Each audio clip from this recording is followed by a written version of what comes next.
ద్రౌపది దేవికి సీతాదేవికి క్షమాపణ చెప్పమంటున్నారు. అదే చేత్తో గరికపాటి గారికి, యాక్టర్ శివాజీ గారికి, తర్వాత హిందూ సంఘాల వాళ్ళకి క్షమాపణలు అడగమంటున్నారు. వినాయకుడి సన్నిధిలోనే నేను క్షమాపణలు కోరుకుంటాను. చెప్పే ముందు నేనేమన్నానండి, ద్రౌపది దేవిని సైంధవుడు కీచకుడు బలాత్కారం చేయబోయి చచ్చిపోయారు అన్నాను. బలాత్కారం అంటే ఇంగ్లీష్లో ఏంటి, రేపు.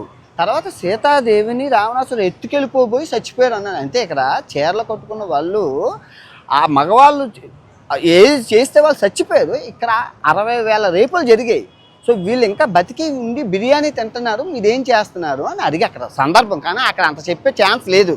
తప్పు జొరలేదు కాబట్టి క్షమాపణలు కోరుకుంటాను. అదే తప్పు అని ఒప్పుకుంటున్నాను కదా. సో ఇప్పుడు నేను తప్పు చేస్తే రాత్రికి వినాయకుడి సన్నిధిలోనే రక్తం కక్కుకొని చచ్చిపోతాను. కనుక నా తప్పు మీరు స్వీకరించకపోతే ఈ సంవత్సరం నుంచి నెక్స్ట్ సంవత్సరం వరకు అష్ట దరిద్రాలు మీకు అంటుకుంటాయి. ఛాలెంజా వినాయకుడి మీద ప్రమాణకం చేసి చెప్తున్నాను.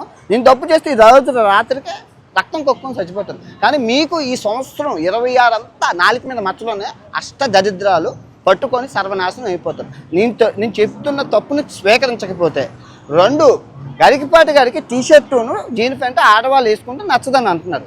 నేను అబ్బాయిలు వేసుకుంటున్నారు కదండి అంటే అవన్నీ నాకు తెలియదు. ఆడవాళ్ళు పద్ధతిగా ఉండాలి, చీరలు కట్టుకోవాలన్నారు. ఓకే, అది ఆయన పెద్ద ఆయన కాబట్టి నేను ఆయన్ని తిట్టలేదు.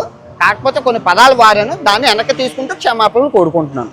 ఇంకా శివాజీ గారిని ఆయన సామాన్లు అన్నందుకు నేను తిట్టాను, ఆయన వెనక్కి తీసుకున్నారు, నేను వెనక్కి తీసుకున్నాను. Problem solve. ఓకే, మీరు ఎక్కడితో వదిలేస్తే బాగుంటుంది, లేదు అంటే మీ ఇష్టం. నేను ఇప్పుడు మంచి శాండ్విచ్ మసాజ్ థాయిలాండ్లో చేసుకొని రాత్రికి మంచి సినిమాకి వెళ్ళి ఆ వీడియో రేపు పొద్దున్న పెడతాను. ఓకే, నేనైతే చిల్ అవుతాను, రిలాక్స్ అవుతాను. మీరేం అవుతారు అనేది మీ మనసుకే ఆలోచించేస్తున్నాను. Love you all. అందరూ బాగుండాలి, అందులో నేను ఉండాలి.